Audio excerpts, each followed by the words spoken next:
Welcome to Hood Champion Boxing and Sports. In boxing, you find a way to win or you find a way to lose. So, all Eddie Hearn's trying to throw you off trail. He's trying to throw you off track. He doesn't want you to pick up on the scent of who Anthony Joshua is going to be fighting next. Eddie Hearn's a small old dog. But you know what, man? This old dog over here got a few tricks too, Eddie. And I have a great sense of smell. And I can smell when somebody is full of crap. Let me tell y'all something, man. Eddie Hearn's out here. You gotta listen to when this man talk. He talks in code. Talk about how there could be 5 possible opponents next for Anthony Joshua. And the front runner is Daniel Dubois. Now, we all know Daniel Dubois and AJ's not fighting next. Eddie Hearn and DAZN can't afford for AJ to come out here and lose back-to-back twice like he did against Usyk, okay? It just can't happen. And they know fighting Dubois, that man smells blood. He's got all the confidence in the world. Why would they throw AJ back in there with him? Because AJ, he's supposed to say, I want to run it back. I want to fight Dubois. I know I can beat him. I just had a bad night. He's supposed to say that. He's supposed to say that.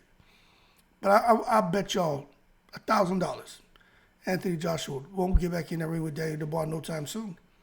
But what we know for a fact is Dubois fighting Usyk. So when he comes out here and he says, if it's not Dubois, it's Tyson Fury. Eddie, we know it's Tyson Fury. Okay, simple. Tyson Fury hinting at a comeback and throwing out all these random names, but not saying Anthony Joshua. Why wouldn't he say Anthony Joshua? Maybe because it is going to be Anthony Joshua, which is what I think.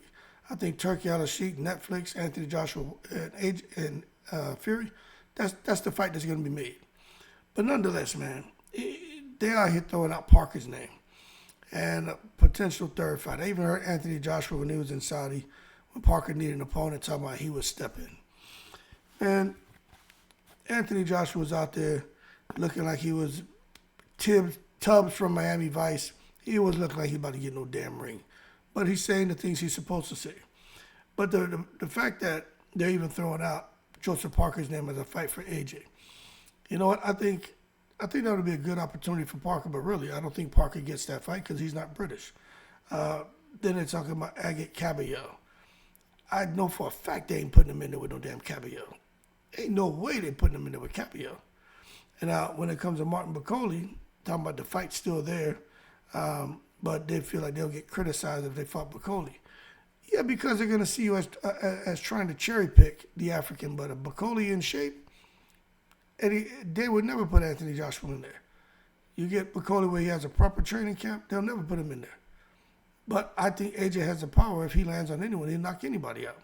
But I just don't think they'll put him in there with Bakole because an in-shape Bakole is a problem.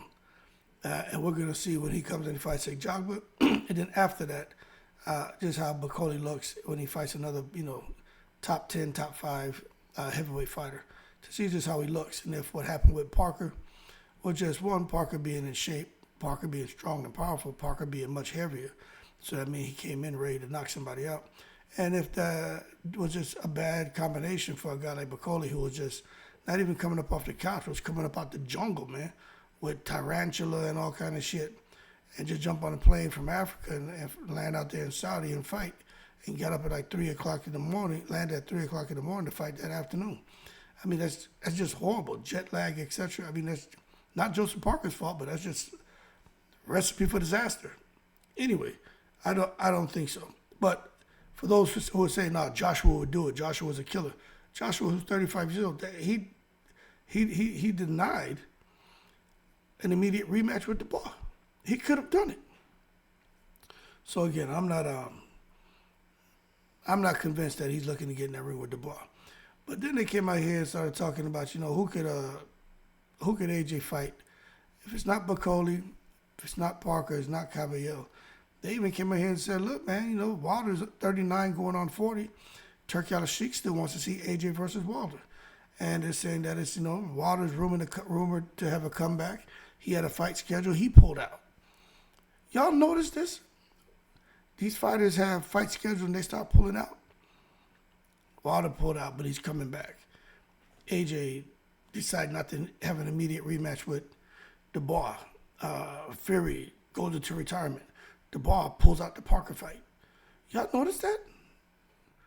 That's because when Turkey's in the house, every day's Thanksgiving. And I do believe Turkey's trying to figure out some things and figure out some matches. That's why he did that. That's just my opinion. I could be wrong, but I truly believe that that's what's happening. Turkey's trying to figure out what to do with Wilder, AJ, Fury, and Usyk and Dubois and these other heavyweights, especially them UK heavyweights that's bubbling up. Turkey's trying to figure out the matches and what to do.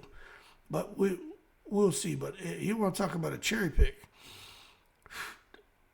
Eddie Hearn, if he puts AJ in there with Deontay Wilder, man, I just have a feeling they're trying to keep AJ linked to Deontay Wilder as a cherry pick to just say how great AJ is. He beat the most devastating puncher in the history of boxing.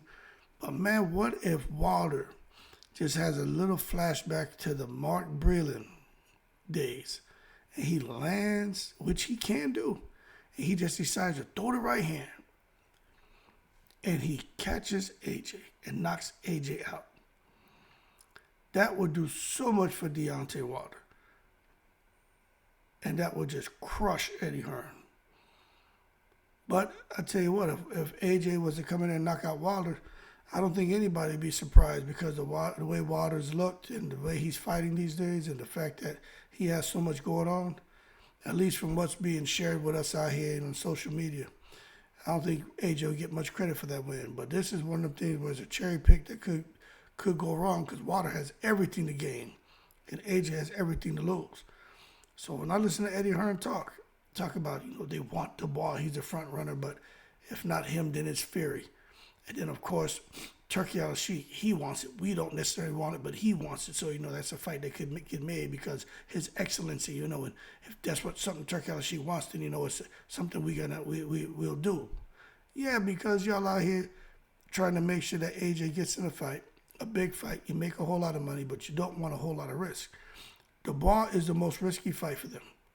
When you're looking at Dubois, Tyson Fury, and Wilder. Out of those three, which is the easiest fight for AJ? Just based on how they performed in the last couple of years. You got to say Wilder. Now, which one going to probably make the most money? Tyson Fury. Which one we guarantee he probably going to lose? Dubois. So it's between Fury and Wilder. Okay? So let's just sit back and see. But Netflix is all in for AJ and Fury. There ain't no talks about no AJ and Wilder. That's Turki Alalshikh. But let's just sit back and see how this plays out because I think they're trying to cherry pick Wilder. Even though it sounds like it could be going with try to go the Fury route, but I think it's going to be between Fury and Wilder. But boy, if they announce AJ and Wilder, man, I think that's just gonna short circuit that's gonna break the internet if they announce that fight. And remember, some people are going to be critical of the fight, others are going to be happy. But the bottom line is that we'll finally be getting the fight that we've all been clamoring for years. But especially if they announce AJ and Tyson Fury. Oh, man, the UK, man, is going to turn upside down because they're going to love to hear that Tyson Fury is returning to the ring to face a guy like AJ. And they're going to give AJ a lot of respect for fighting a guy like Tyson Fury, especially coming off of getting knocked out to Dubois. Anyway, keep cool. Well, Wilder's had his challenges, but the question is Deontay Wilder a cherry pick for AJ right now? You know what? Maybe he is. But that shit could backfire big time if Eddie Hearn really does go that route to make that fight. Keep cool. I'm in the breeze.